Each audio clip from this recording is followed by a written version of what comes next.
19واں پارہ ہے، اس میں سورۃ الفرقان، سورۃ الشعراء اور سورۃ النمل ہیں۔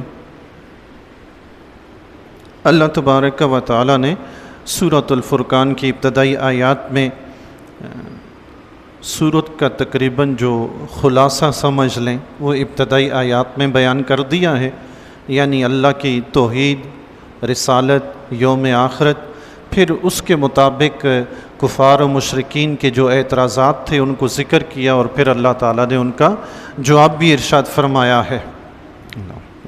اس کے ساتھ ساتھ دیگر صورتوں کی طرح دیگر انبیاء علیہم السلام اور ان کی اقوام کا بھی ذکر اللہ تبارک و تعالیٰ نے کیا ہے تاکہ اہل مکہ اس سے سبق حاصل کریں، عبرت حاصل کریں۔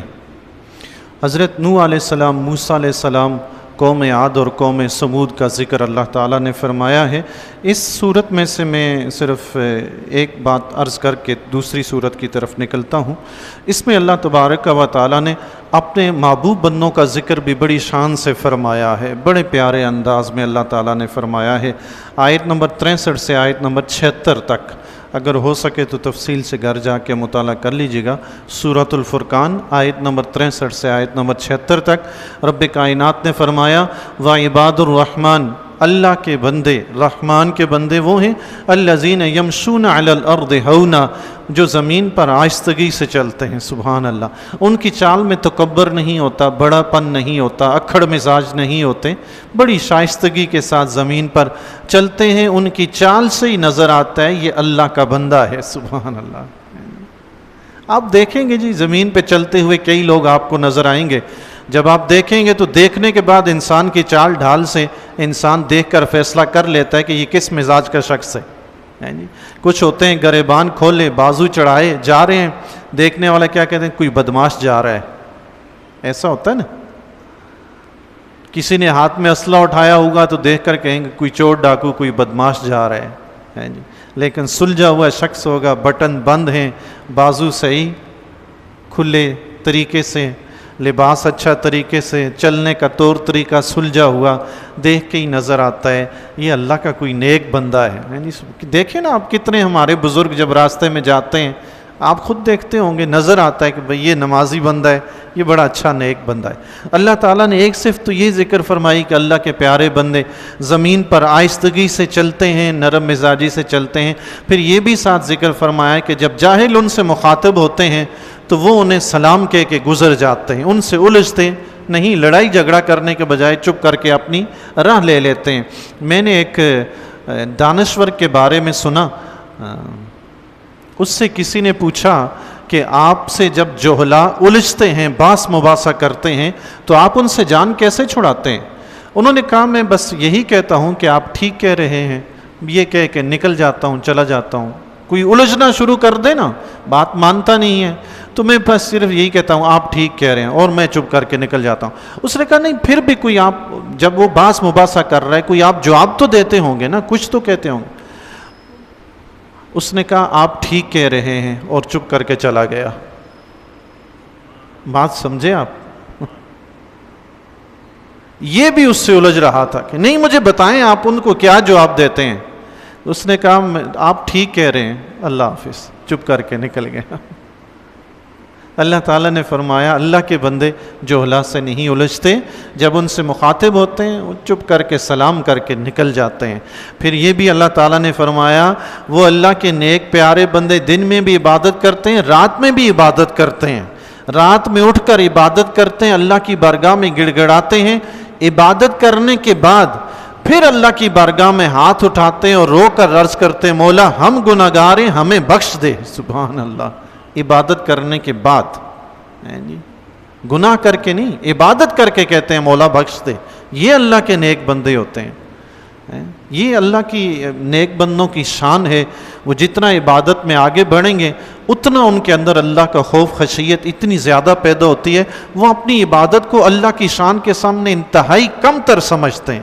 وہ سمجھتے ہیں یہ تو کسی قابل نہیں ہے، بس اللہ ہی ہمیں معاف فرمائے، اس لیے وہ پھر ہاتھ اٹھاتے ہیں، کہتے ہیں مولا بخش دے، اور پھر ساتھ یہ بھی فرمایا دعا کرتے ہیں یا اللہ ہمیں نیک بیوی اور نیک اولاد عطا فرما۔ سبحان اللہ، بیوی بچے ہمارے ایسے ہوں، ہم مسجد سے نماز پڑھ کے جائیں، ہم گھر جائیں، بیوی نے بھی مصلی بچھایا ہو، پاس بچہ بھی مصلی پہ ہو۔ سبحان اللہ، نیک اولاد نیک بیوی عطا فرما، انہیں دیکھیں تو ہماری آنکھیں ٹھنڈی ہو جائیں۔ سبحان اللہ، اللہ اکبر، یہ اللہ کے نیک بندوں کی شان ہے۔ سبحان اللہ، اور بھی دیگر صفات اللہ تعالیٰ نے ان کے ذکر فرمائی ہیں۔ امید ہے انشاءاللہ آپ بھی سورۃ الفرقان کا گھر میں مطالعہ فرمائیں گے۔ اگلی سورت ہے سورۃ الشعراء۔ اس میں نبی اکرم صلی اللہ تعالیٰ علیہ وآلہ وسلم کو اللہ تبارک و تعالیٰ نے حوصلہ دیا ہے، آپ کی حوصلہ افزائی فرمائی ہے۔ حضور علیہ الصلوۃ والسلام دن رات تبلیغ اسلام میں مصروف رہتے، جہاں کہیں موقع ملتا حضور علیہ الصلوۃ والسلام تشریف لے جاتے، جا کے کافروں کو اللہ کی توحید کی دعوت دیتے، دین اسلام کی دعوت دیتے۔ لیکن وہ کفار جو تھے وہ ماننے کو تیار نہیں تھے، ہٹ درم تھے۔ حضور علیہ الصلوۃ والسلام ان کے اعتراضات کے جوابات دیتے، ان کے مسائل کو حل فرماتے، جیسا وہ کہتے حضور کرتے، مگر وہ ماننے کو تیار نہیں تھے۔ حضور علیہ الصلوۃ والسلام دن بھر جا کے دعوت دیتے، رات کو اپنے گھر میں اللہ کی بارگاہ میں کبھی کھڑے ہو کے دعا فرما رہے ہیں، کبھی بیٹھ کے دعا فرما رہے ہیں، آنسو بہا رہے ہیں، دعا ہو رہی ہے یا اللہ میری امت کو ہدایت دے۔ سبحان اللہ، یا اللہ میری امت کو ہدایت دے۔ اللہ، حضور علیہ الصلوۃ والسلام دعوت دیتے، کوئی ایمان نہ لاتا تو بڑے دل رنجیدہ ہوتے۔ آقا علیہ الصلوۃ والسلام انتہائی غم زدہ پریشان ہوتے کہ یہ لوگ ایمان نہیں لاتے، آگ سے کیسے بچیں گے، جہنم کی آگ سے کیسے بچیں گے۔ حضور علیہ الصلوۃ والسلام کسی ایک فرد کو جہنم کی آگ سے بچانے کے لیے، ایمان کی دولت سے مالا مال کرنے کے لیے، حضور علیہ الصلوۃ والسلام اپنی جان پہ ظلم و ستم برداشت کر لیتے تھے، جواب نہیں دیتے تھے۔ بھئی یہ بندہ کسی طرح سدھر جائے، کسی طرح ایمان لے آئے، اللہ اکبر۔ لیکن پھر بھی وہ ہٹ درم قوم تھی، نہیں مانتی تھی۔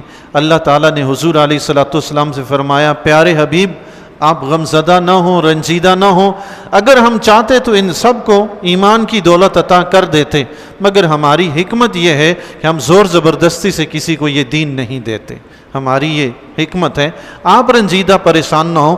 اس کے بعد اللہ تبارک و تعالیٰ نے 7 انبیاء کرام علیہم السلام اور ان کی قوموں کا تفصیل کے ساتھ ذکر فرمایا ہے۔ سورۃ الشعراء کی آیت نمبر 10 سے لے کر آیت نمبر 191 تک، آیت نمبر 191 تک 181 آیات 7 انبیاء علیہم السلام اور ان کی قوموں کا ذکر ہے۔ یہ اس لیے اللہ تعالیٰ نے ذکر فرمایا کہ اہل مکہ اس سے عبرت حاصل کریں اور اپنی اصلاح کریں، لیکن جس نے نہیں ماننا تھا سو نہیں ماننا تھا۔ ان 7 انبیاء میں موسیٰ علیہ السلام، ابراہیم علیہ السلام، موسیٰ علیہ السلام کی ابتدائی وحی کا ذکر ہے۔ موسیٰ علیہ السلام جب مدین سے شعیب علیہ السلام سے واپس آ رہے تھے، وادی طور میں پہنچے تو وہاں قیام فرمایا، تو آپ کی زوجہ محترمہ اس وقت ولادت کے مراحل سے گزر رہی تھی، تو آگ کی ضرورت پڑی، ٹھنڈ تھی، تو موسیٰ علیہ السلام نے دیکھا پہاڑ پہ کوئی چنگاری جل رہی ہے، آگ نظر آئی، تو موسیٰ علیہ السلام نے گھر والوں کو وہاں ٹھہرایا، فرمایا کہ آپ ٹھہرو، میں وہاں جا کے دیکھتا ہوں، ہو سکتا ہے کوئی آگ مل جائے تو میں آگ لے کے آتا ہوں۔ موسیٰ علیہ السلام جب وہاں طور پہاڑ کی چوٹی پہ پہنچے تو رب کی طرف سے وحی نازل ہوئی، فرمایا اے موسیٰ اپنے جوتے اتار دو، تم مقدس وادی میں آ گئے ہو۔ سبحان اللہ، اللہ۔ موسیٰ علیہ السلام سے جوتے اتروا دیے گئے۔ موسیٰ علیہ السلام نے دیکھا درخت ہے، اس میں سے نور ہی نور پھوٹ رہا ہے، سبحان اللہ، اور موسیٰ علیہ السلام کو درخت میں سے آواز آئی اے موسیٰ میں اللہ ہوں، سبحان اللہ، اللہ میں خدا ہوں، اپنے جوتے اتار دو، اللہ۔ اس وقت اللہ تعالیٰ نے موسیٰ علیہ السلام کو نبوت عطا فرمائی، تو اور ساتھ ہی 2 معجزات اللہ تعالیٰ نے عطا فرمائے۔ ایک تو آپ کے ہاتھ میں جو عصا تھا، رب کائنات نے فرمایا اس کو زمین پہ رکھو، موسیٰ علیہ السلام نے زمین پہ رکھا تو وہ ایک دم بہت بڑا اژدہا بن گیا۔ پھر اللہ تعالیٰ نے فرمایا موسیٰ اس کو پکڑو، موسیٰ علیہ السلام نے پکڑا، وہ واپس ڈنڈا بن گیا۔ تو یہ ایک معجزہ اللہ تعالیٰ نے عطا فرمایا۔ دوسرا معجزہ یہ تھا کہ موسیٰ علیہ السلام کو حکم ہوا اپنا ہاتھ گریبان میں ڈالیں یا بغل کے نیچے ڈالیں، ڈال کے جب نکالیں تو وہ سورج کی طرح روشن ہو جائے، سبحان اللہ۔ یہ 2 نشانیاں اللہ تعالیٰ نے موسیٰ علیہ السلام کو عطا فرمائی۔ آپ مدین سے واپس مصر تشریف لا رہے تھے، چونکہ یہاں سے آپ موسیٰ علیہ السلام ایک قتل کی وجہ سے یہاں سے شعیب علیہ السلام کے پاس چلے گئے تھے، اب واپس آ رہے ہیں، اللہ تعالیٰ نے آپ کو نبوت عطا فرمائی۔ موسیٰ علیہ السلام نے اللہ کی بارگاہ میں دعا فرمائی کہ ہارون علیہ السلام کو بھی نبوت عطا کی جائے، تو اللہ تعالیٰ نے ہارون علیہ السلام کو بھی نبوت عطا فرمائی۔ پھر یہ فرعون کے دربار میں گئے، اس کو دعوت دی، تو فرعون نے نہیں مانا۔ پھر اس کے بعد وہ جادوگروں وغیرہ کا بھی ذکر اس میں آتا ہے جو پیچھے میں ذکر کر چکا ہوں۔ حضرت نوح علیہ السلام آپ کی قوم کا ذکر ہے، جو کشتی کا واقعہ پورا ذکر کر دیا۔ ہود علیہ السلام، صالح علیہ السلام کا ذکر ہے، لوط علیہ السلام کا، شعیب علیہ السلام کی قوم کا ذکر ہے۔ اس کے بعد سورۃ النمل ہے۔ سورۃ النمل کی ابتدائی آیات میں قرآن کا تعارف ہے، اور اللہ تعالیٰ نے فرمایا یہ قرآن کریم ایمان والوں کے لیے رحمت ہے، اور ایمان والوں کی نشانی بتائی، فرمایا وہ نماز قائم رکھتے ہیں، نماز پڑھتے ہیں، زکوٰۃ ادا کرتے ہیں، آخرت پر یقین رکھتے ہیں۔ سبحان اللہ، یہ ایمان والوں کی صفات ہیں، وہ آخرت پر یقین رکھتے ہیں۔ یقین جانیے جی، دنیا میں سب سے بڑا اصول آخرت پر یقین رکھنا، انسان کے سیدھے راہ پہ چلنے کا سب سے بڑا اصول ہے، سب سے بڑا۔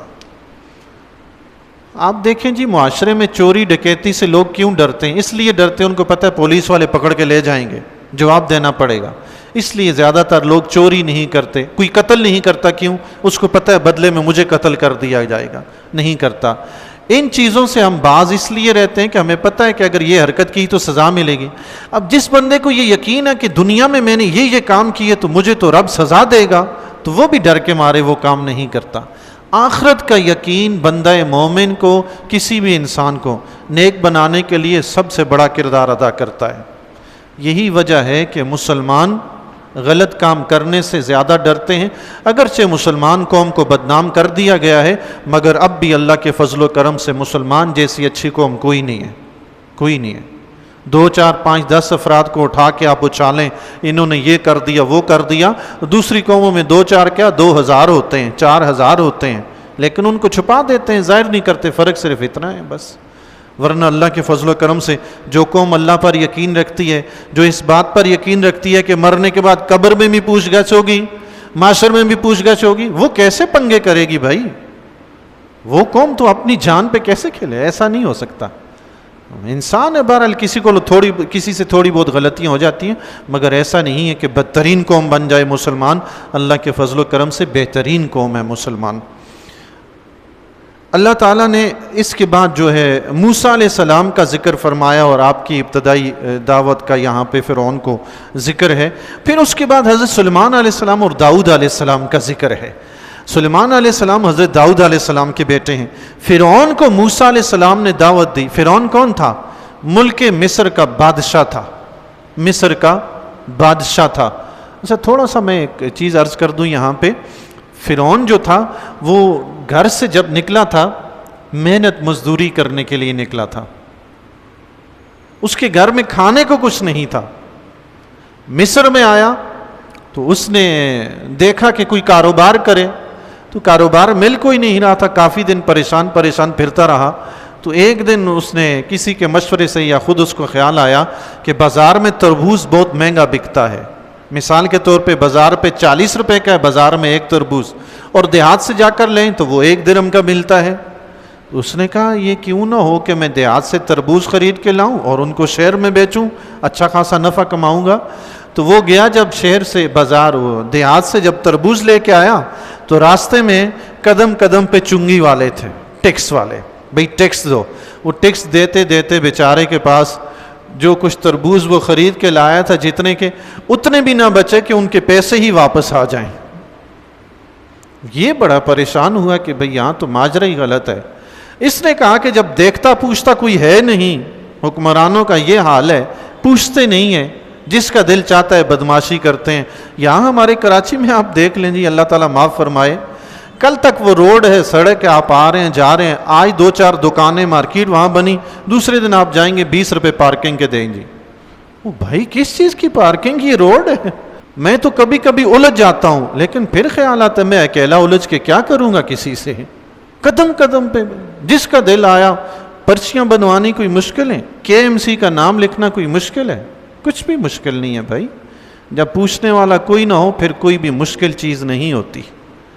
فرعون نے بھی جب دیکھا کہ یہاں جس کا دل آتا ہے ٹیکس لیتے ہیں، کوئی پوچھنے والا نہیں ہے، اس نے کہا میں بھی اب کچھ کرتا ہوں بندوبست۔ وہ گیا قبرستان کے دروازے پہ ڈیرا لگا کے بیٹھ گیا، جو بھی میت لے کر آئے وہ کہے 1 درہم دو گے یا 2 درہم تب میں اندر جانے دوں گا، ورنہ نہیں۔ تو لوگ کہیں کیوں بھائی؟ ٹیکس لگ گیا حکومت کی طرف سے۔ اب کون پوچھے بھائی حکومت کی؟ ہمارے ساتھ بھی یہی ہوتا ہے، کے ایم سی کی طرف سے۔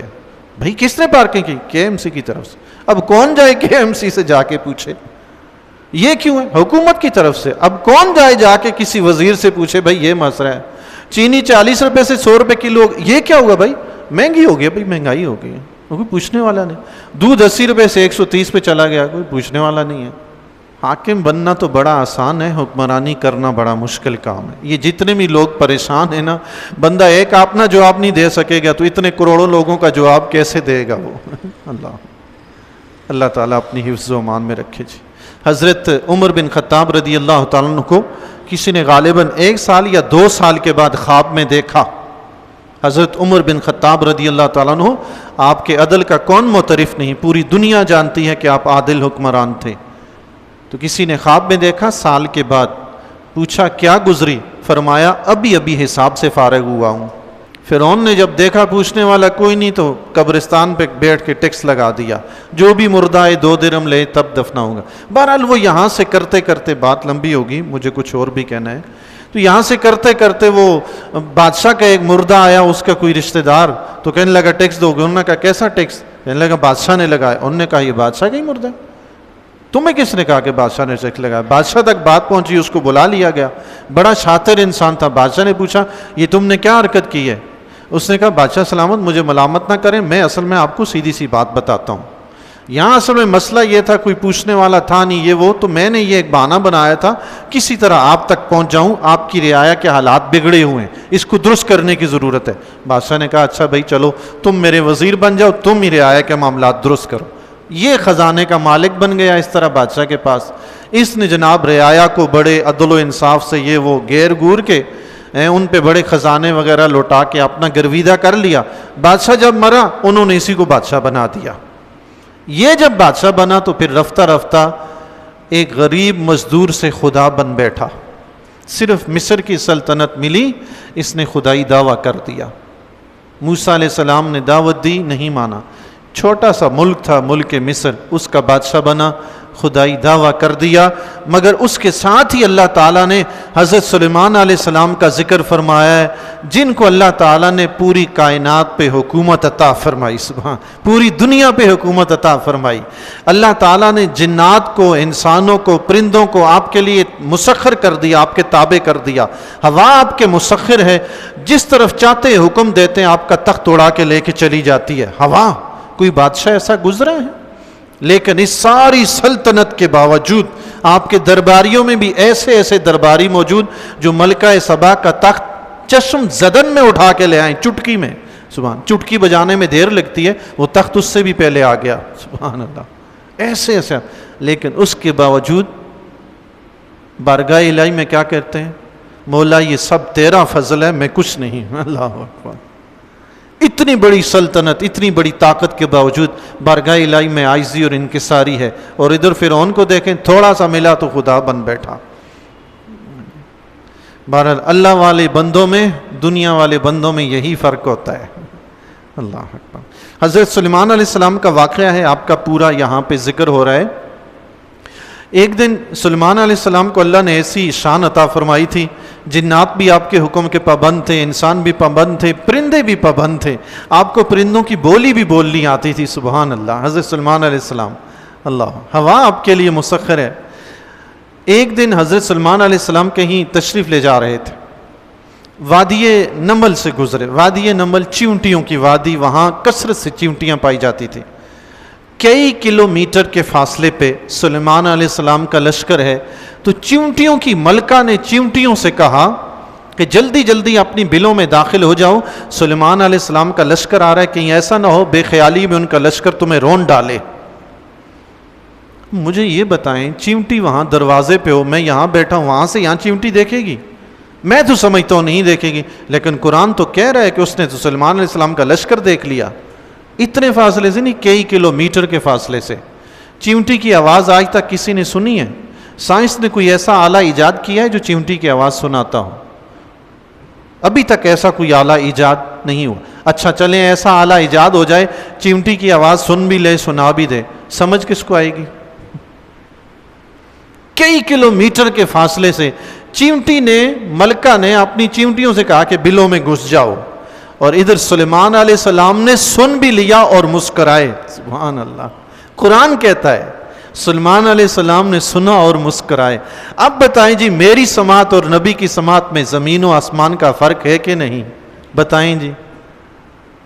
چیونٹی کی آواز آج کوئی سن کے دکھائے نا، اور نبی نے کیسی آواز سنی؟ چیونٹی کی آواز سنی اور پھر مسکرائے بھی۔ سبحان اللہ۔ چیونٹیوں کے بارے میں آتا ہے یہ بھی انسانوں کی طرح رہتی سہتی ہیں، ان کے بھی لشکر ہوتے ہیں۔ غذا کا لشکر جو غذا اکٹھا کرتا ہے، اناج وغیرہ، وہ الگ ہوتا ہے، جو پہرے داری دیتا ہے وہ الگ ہوتا ہے، جو دشمن سے دفاع کرتا ہے وہ الگ ہوتا ہے۔ ان کی ایک ملکہ ہوتی ہے جو ان پہ حکمرانی کرتی ہے۔ سبحان اللہ، اللہ اکبر۔ اچھا یہ اناج وغیرہ لے کر جاتے ہیں نا، گندم کا دانہ اگر لے کر جائیں گے بل میں، تو گندم کے دانے کو درمیان سے چیر کے 2 ٹکڑے کر دیتے ہیں تاکہ یہ نمی پہنچنے سے اگ نہ جائے، اگنے نہیں دیتے۔ پورا دانہ اسی طرح زمین میں ڈالیں وہ تو اگ جاتا ہے، وہ چیر کے 2 ٹکڑے کر کے رکھتی ہیں تاکہ نہ اگے، اس طرح وہ اگتا نہیں۔ اچھا دال مسور وغیرہ اس طرح کی دالیں اگر لے کر جاتی ہیں تو ان کے آدھے نہیں 4 ٹکڑے کرتی ہیں، چونکہ ان کا آدھا ٹکڑا بھی اگ جاتا ہے۔ یہ عقل ان کو کس نے عطا کی؟ سبحان اللہ، یہ خدا کی قدرت ہے کہ نہیں ہے؟ سلیمان علیہ السلام چیونٹی کی آواز سن کے مسکراتے ہیں، خدا کی قدرت ہے کہ نہیں ہے؟ سلیمان علیہ السلام کو بنایا کس نے؟ اللہ نے بنایا نا۔ ان کو سننے کی یہ طاقت کس نے دی؟ اللہ نے دی ہے نا۔ قدرت تو رب کی ہوئی نا، اللہ۔ لیکن اتنا ہمیں یہ پتہ چلا کہ نبی کا سننا اور ہمارا سننا زمین و آسمان کا فرق ہے جی، اللہ۔ حضرت سلیمان علیہ السلام کے لشکر میں پرندے ہوتے تھے جو دھوپ میں سایہ کرتے تھے آپ کے تخت کے اوپر۔ تو ایک مرتبہ سلیمان علیہ السلام، یہی جو واقعہ آپ گزرتے ہوئے کہیں پڑاؤ کیا تو آپ نے دیکھا پرندوں میں سے ایک پرندہ ہدہد غائب ہے۔ بات تھوڑی سی دلچسپ ہے تو اس لیے میں چاہ رہا ہوں کہ اس کو مکمل کر دوں نا۔ ہدہد پرندہ غائب ہے، تو سلیمان علیہ السلام نے پوچھا کہ یہ کہاں گیا؟ ہدہد پرندہ کہاں چلا گیا؟ بڑا خوش نصیب پرندہ ہے، اس کا نام جو ہے قرآن میں ذکر ہوا۔ سبحان اللہ، ہدہد۔ اس کے سر پہ تاج ہوتا ہے، ہو سکتا آپ نے دیکھا ہو، بڑا خوبصورت پرندہ ہوتا ہے، چھوٹا سا ہوتا ہے، بڑا خوبصورت سر پہ تاج ہوتا ہے۔ سلیمان علیہ السلام کے لشکر میں علماء کرام نے لکھا ہے کہ اس کی ڈیوٹی تھی وہ زمین کے اوپر سے پانی کی نشاندہی کرتا تھا کہ یہاں زمین کے نیچے پانی ہے اور میٹھا پانی ہے۔ سبحان اللہ، زمین کے اندر پانی دیکھ بھی لیتا تھا اور یہ بھی دیکھ لیتا تھا کہ پانی کھارا ہے یا میٹھا ہے۔ سبحان تیری قدرت میرے مولا۔ ایک دن کوے نے ہدہد سے کہا، مولانا جلال الدین رومی رحمۃ اللہ علیہ نے غالباً ذکر فرمایا ہے، کوے نے ہدہد سے کہا کہ تم کہتے ہو مجھے زمین شیشے کی مانند نظر آتی ہے، میں زمین کے اندر ہر چیز دیکھ لیتا ہوں۔ ہدہد زمین کے اندر دیکھ لیتا ہے زمین کے اوپر سے۔ تو کوے نے اس کو تانا دیا کہ تم کہتے ہو میں زمین کے اندر دیکھتا ہوں، زمین شیشے کی مانند نظر آتی ہے۔ زمین کے اوپر جال بچھا ہوا ہوتا ہے، تم دانا چگنے کے لیے وہاں آتے ہو، دانا کھانے کے لیے آتے ہو اور اس جال میں پھنس جاتے ہو، پھر چین چین کرتے رہتے ہو۔ زمین کے اوپر پڑی ہوئی تمہیں جال نظر نہیں آتی، زمین کے اندر تمہیں خزانے کیسے نظر آ جاتے ہیں؟ اللہ، کیسی دلیل دی کوے نے۔ ہدہد نے کہا میں جو کہتا ہوں نا کہ زمین شیشے کی مانند نظر آتی ہے، زمین کے خزانے مجھے نظر آتے ہیں، میں جھوٹ نہیں کہتا، یہ سچ ہے، ایسا ہے۔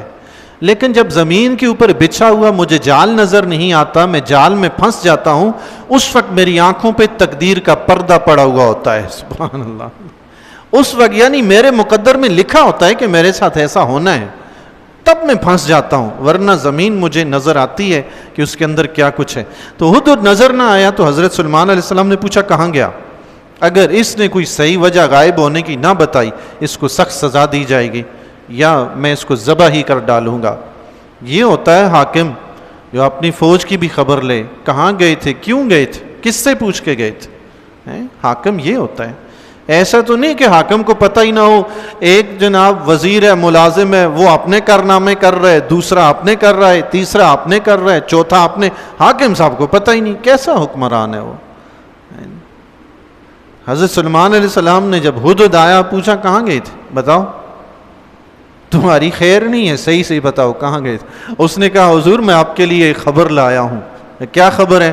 فرمایا جی وہ ملک سبا میں ایک خاتون ہے، ان کی حکمران ہے، وہ لوگ بت پرست ہیں لیکن وہ بڑا خوشحال شہر ہے، ہر طرف لے لہاتے کھیت ہیں، پھلوں کے درخت ہیں، بڑے خوشحال لوگ ہیں، مگر ان کی خامی ان میں یہ ہے کہ بتوں کی پوجا کرتے ہیں۔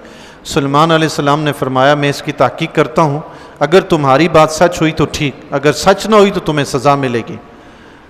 تو سلیمان علیہ السلام نے ایک خط لکھا، اس کے شروع میں لکھا انہ من سلیمان و انہ بسم اللہ الرحمن الرحیم۔ سبحان اللہ۔ قرآن کریم کی ایک بات دلچسپ عرض کر دوں، قرآن کریم کی 114 صورتیں ہیں، ہر صورت کے شروع میں بسم اللہ الرحمن الرحیم ایک دفعہ لکھی ہوئی ہے، لیکن سورہ توبہ کے شروع میں نہیں ہے۔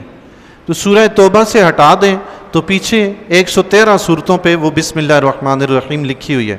اگر کوئی پوچھ ہی دے کہ قرآن کریم میں کتنی مرتبہ بسم اللہ الرحمن الرحیم ہے تو تب بھی 114 ہی مرتبہ ہے۔ وہ 114 مرتبہ یہ حضرت سلیمان علیہ السلام کے خط سے پوری ہو جاتی ہے۔ سبحان اللہ، ہے 114 مرتبہ، اگرچہ سورہ توبہ کے شروع میں نہیں ہے۔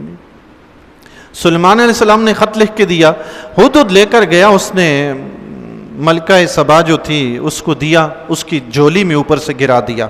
اس نے خط پڑھا تو وہ سلیمان علیہ السلام کی طرف سے تھا اور باقاعدہ لکھا ہوا تھا کہ میرے تابع بن کے، میرا حکم مان کے، میرے فرما بردار بن کے آتے ہو تو آ جاؤ، نہیں تو میں ایسا لشکر لے کے آؤں گا جس کا تم مقابلہ نہیں کر سکو گے۔ ان کے پاس اس وقت بڑی فوج تھی، اس وقت کے وہ بڑے سپر پاور تھے۔ مفسرین نے اتنا لکھا ہے ان کے شہر کی تہذیب کا آپ یہ اندازہ لگائیں جی، ان کی صفائی ستھرائی کا، اس شہر میں مچھر اور مکھی نام کی کوئی چیز نہیں تھی۔ اللہ، اتنی صفائی تھی اس شہر کی اس دور میں۔ اللہ اکبر۔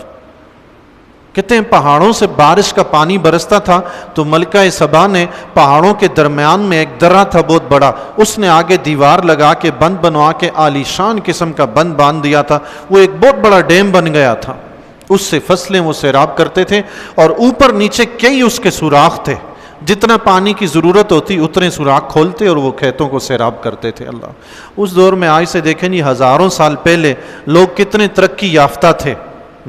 اہرام مصر ہی دیکھ کے لوگ حیران ہوتے ہیں کہ وہ بنائے کیسے ہیں۔ اللہ، ہم کہہ رہے ہیں ہم نہیں ترقی کی، پتہ نہیں گزشتہ لوگوں نے اس سے بھی پتہ نہیں کتنی بڑی ترقی کی ہوگی، لیکن اللہ کے سامنے سر نہیں جھکایا تو رب نے نقشہ ہی مٹا دیا دنیا۔ جاؤ، تمہاری ترقیاں رہی تمہارے پاس، رب کی بارگاہ میں سر نہ جھکے تو کیا ترقی ہے؟ سب سے بڑی ترقی یہ ہے بندے کو اتنی سمجھ آ جائے کہ مجھے سر اپنے رب کی بارگاہ میں جھکانا ہے، بس یہ سب سے بڑی ترقی ہے۔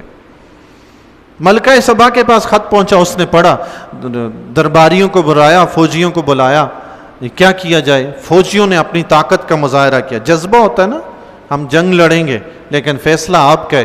ملکہ سبا خاتون تھی مگر بہت سیانی خاتون تھی جی، اس نے کہا میری بات سنو، بادشاہ جس شہر میں آتے ہیں نا، اگرچہ دوسرا اس شہر والا جنگ جیت بھی جائے مگر پھر بھی اس شہر کو تہس نہس کر کے تباہ و برباد کر دیتے ہیں، نقصان تو ہوتا ہے۔ اس نے کہا پہلے آزمائش کریں گے، کچھ زر و جواہرات وغیرہ بھیجتے ہیں، اگر وہ واقعی جس طرح انہوں نے کہا ہے کہ اللہ کے نبی ہیں، نبی ہوئے تو یہ ہمارے خزانے قبول نہیں کریں گے، اگر کوئی بادشاہ ہوئے تو پھر وہ انہی پہ چپ ہو کے بیٹھ جائیں گے۔ دیکھیں نا، بادشاہ اور نبی میں فرق، دنیا والے میں اور اللہ والے میں فرق۔ دنیا والوں کے قدموں میں آپ تھوڑی سی دولت لا کے رکھ دیں، وہ اپنے موقف سے پیچھے ہٹ جائے گا، مگر دین والے کے سامنے چند ٹکے نہیں، ساری دنیا لا کے رکھ دیں، اس نے ٹھوکر مارنی ہے، میں اپنے موقف سے نہیں ہٹتا، یہی ہوگا۔ یہ دنیا والے اور دین والے میں فرق ہے، کیونکہ دنیا والا اپنے لیے کرتا ہے، دین والا اللہ اور اس کے رسول کے لیے کرتا ہے، بس۔ تو سلیمان علیہ السلام کے پاس جب اس کے درباری طائف لے کر پہنچے تو آپ جلال میں آ گئے۔ آپ نے فرمایا میں نے کہا تھا فرما بردار بن کے یہاں پہ پہنچو، پہنچتے ہو تو ٹھیک، نہیں تو میں تم سب کو تہس نہس کر کے رکھ دوں۔ وہ فوراً واپس لے کر گئے جی۔ اب ملکہ سبا سمجھ گئی کہ بات ایسے نہیں بنے گی، تو وہ اسی وقت جو ہے اپنے درباریوں کو لے کر حضرت سلیمان علیہ السلام کے دربار کے لیے روانہ ہوگی۔ ادھر سلیمان علیہ السلام نے اپنے درباریوں سے پوچھا کون ہے جو مجھے ملکہ سبا کا تخت لا کر دے دے۔ اچھا، ملکہ سبا کا تخت جو تھا، مفسرین نے اس کی جو تفصیل ذکر فرمائی ہے، فرمایا وہ 80 ہاتھ لمبا تھا۔ یہ عربی میں ذراع کا لفظ ہوتا ہے، اردو میں اس کا ترجمہ ہاتھ سے کرتے ہیں۔ یہ یہاں ہاتھ کی انگلیوں سے لے کر کونی تک یہ پورا حصہ ہاتھ کہلاتا ہے۔ یہ تقریباً 1.5 فٹ بنتا ہے۔ اگر 80 گز یہ 1.5 فٹ کے حساب سے 120 فٹ لمبا، 60 فٹ چوڑا، 120 فٹ لمبا، 60 فٹ چوڑا اور 45 فٹ اونچا۔ اب آپ دیکھیں جی، 60 بائی 120 اور 45، یہ تو ہماری مسجد بھی چھوٹی پڑ جائے گی اس کے سامنے۔ اتنی بڑی مسجد ہے، یہ بھی چھوٹی ہے۔ اتنا بڑا اس کا تخت تھا، پھر تخت کے اوپر ہیرے جواہرات، سیڑھیاں اور پتہ نہیں کیا کیا بیٹھنے کے لیے چیزیں ہیں، درباریوں کے بیٹھنے کے لیے الگ ساز و سامان اور ملکہ کے بیٹھنے کے لیے الگ۔ تو سلیمان علیہ السلام نے فرمایا ملکہ بلقیس کا تخت کون لے کر آئے گا؟